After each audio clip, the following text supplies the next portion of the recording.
विनय कोरेंनी एक निर्णय घेऊन महायुतीचा टांगापलटी घोडेफरार केला। करवीरमध्ये शिंदे गटाचे माजी आमदार चंद्रदीप नरके उमेदवारी मिळणारच अशा थाटात वावरत असताना त्यांनी संताजी घोरपडे यांना जनसुराज्याची उमेदवारी जाहीर केली आणि करवीरमध्ये मोठा घोळ घालून ठेवला। तसं बघायला गेलं तर विद्यमान काँग्रेस आमदार PN पाटील यांच्या निधनानंतर ही जागा त्यांचे सुपुत्र डॉक्टर राहुल पाटील लढवणार हे तर कन्फर्म होतं। पण कोरेंनी जागा वाटपाच्या आधीच करवीरच्या जागेचा विषय खोल केल्याने महायुतीकडून कोण यावर बराच राडा होणार हे तर स्पष्ट दिसतंय। शाहू छत्रपतींना खासदारकीला सर्वाधिक लीड मिळालेल्या करवीर विधानसभेच्या आमदारकीचा निकाल नेमका कसा लागेल? विनय कोरेंनी चंद्रदीप नरकेंची जाणून बुजून कोंडी केली का? मतदारसंघाच्या जनतेला नेमकं काय वाटतंय? याच सगळ्या प्रश्नांची उत्तरं आजच्या व्हिडिओतून पाहूया। नमस्कार, मी सेजल आणि तुम्ही पाहताय हॅलो महाराष्ट्र प्रस्तुत वारं आमदारकीचं। नुकत्याच ताज्या राजकारणात 2004 साली करवीरमधून बंटी पाटलांनी अपक्ष आमदारकी पटकावली होती। नंतर 2009 ते 2019 पर्यंत हा चंद्रदीप नरके यांच्या रूपाने शिवसेनेचा बालेकिल्ला राहिला। पण त्यांना प्रत्येक निवडणुकीत कडवी झुंज देणाऱ्या कोल्हापूर काँग्रेसचे ज्येष्ठ नेते PN पाटील यांनी 2019 ला अखेर नरकेंना घरी बसवत विधानसभा गाठली।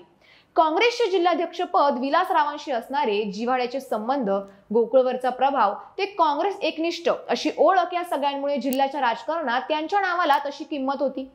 नुकत्याच पार पडलेल्या लोकसभेला शाहू छत्रपतींना लीड देण्यासाठी त्यांनी जीवाचं रान केलं आणि 71,000चं लीड दिलं।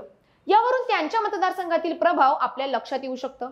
मात्र निकालाच्या आधीच त्यांची प्राणज्योत मावळली। त्यामुळे आता मतदारसंघातील काँग्रेसची कमान कोण चालवणार असा जेव्हा प्रश्न उभा राहिला तेव्हा त्यांचे सुपुत्र राहुल पाटील यांनी ती कमान स्वतःच्या हातात घेतलेली पाहायला मिळतंय।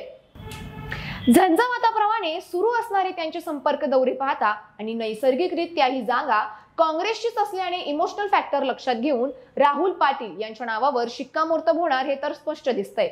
पण दुसरीकडे महायुतीत करवीरचा गोंधळ काही मिटेना अशी सध्या परिस्थिती झालीये। आधीच महायुतीचं नेतृत्व करणारे शिंदे गटाचे माजी आमदार चंद्रदीप नरके यांना लोकसभेचा निकाल हा आत्मचिंतन करायला लावणार आहे। 2019च्या पराभवाची उट्टे काढण्यासाठी त्यांनी आतापासूनच फिल्डिंग लावायला तशी सुरुवात केली आहे। आमदार नसतानाही शिंदेच्या थेट कनेक्ट मध्ये असल्याने त्यांनी मतदारसंघात अनेक विकास कामांचा पाऊस पाडलाय। कुंभी बँक, गोकुळ ही त्यांची आर्थिक सत्ता केंद्रे येणाऱ्या विधानसभेला त्यांना ताकद देणार हे तर निश्चित आहे।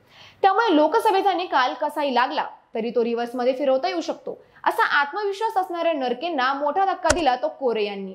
विनय कोरे आणि त्यांचा जनसुराज्य हा पक्ष तसा महायुतीचा भाग। मात्र नरकेंचं राजकीय खच्चीकरण करण्यासाठी त्यांनी 5 वर्षापासून आमदारकीसाठी कसरती करणाऱ्या संताजी घोरपडे यांना करवीरची उमेदवारी आधीच जाहीर करून टाकली।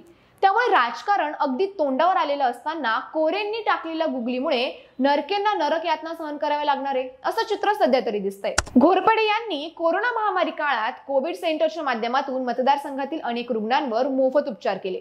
गेल्या काही वर्षात कोपारडे येथील विजन हॉस्पिटल आणि फिरत्या दवाखान्याच्या माध्यमातून ते मतदारसंघात पोहोचले। भव्य राम मंदिर रथयात्रा, सांस्कृतिक कार्यक्रम, वृक्षारोपण यामुळे त्यांनी जनतेतील कनेक्ट कमी होऊ दिलेला नाहीये।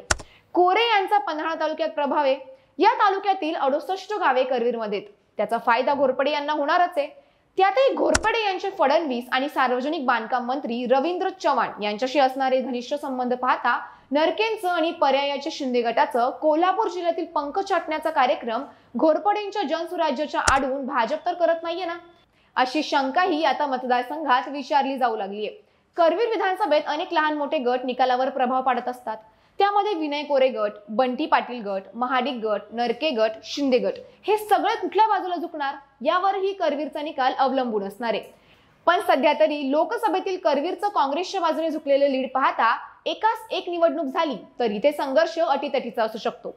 मात्र महायुतीत बंडळी झाली तर याचा स्पष्ट फायदा राहुल पाटलांना मिळणार असं राजकीय विश्लेषणाचे मत आहे। त्यामुळे राहुल पाटील, संताजी घोरपडे, चंद्रदीप नरके यांच्यात होणाऱ्या करवीर विधानसभेच्या संभाव्य लढतीत नेमका गुलाल कुणाला लागेल, आमदार कोण होईल, तुमचं मत अंदाज आम्हाला कमेंट करून नक्की कळवा। अशाच नवनवीन आणि राजकीय व्हिडिओसाठी हॅलो महाराष्ट्र या आमच्या चॅनलला लाईक, शेअर आणि सबस्क्राईब करायला विसरू नका। व्हिडिओ शेवटपर्यंत पाहिल्याबद्दल धन्यवाद।